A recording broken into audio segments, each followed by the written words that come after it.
Voici le circuit de Fuji, au pied du célèbre volcan japonais. Un public hétéroclite se presse pour assister à l'une des manches du championnat D1, la première et seule compétition professionnelle de drift au monde. Le drift, c'est l'une des dernières folies automobiles qui nous passionne à Turbo. C'est la version sur 4 roues du patinage artistique ou comment maîtriser la glisse de sa voiture en virage en brûlant un maximum de gomme pour impressionner le public.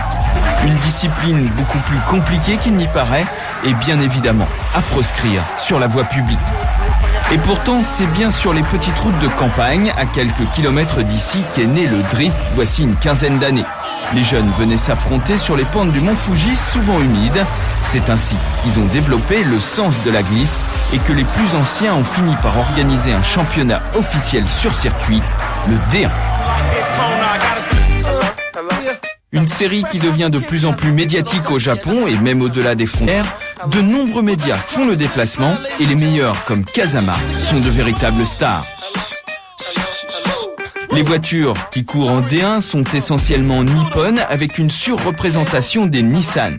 La Nissan Silvia notamment, comme cette sublime S15 qui a remporté le championnat l'année dernière dans la catégorie top 10 la plus prestigieuse, est l'auto fétiche des pilotes de drift.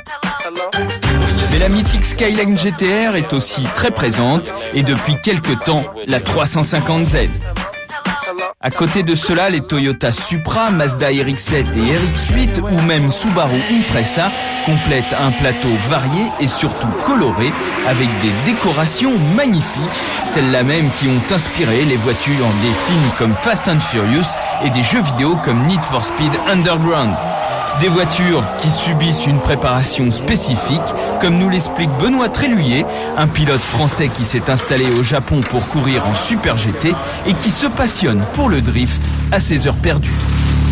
C'est des voitures qui coûtent maintenant excessivement cher, on pourrait croire qu'ils ont des pneus spéciaux pour glisser, mais c'est complètement l'opposé. Ils passent à des gommes de plus en plus tendres pour aller de plus en plus vite.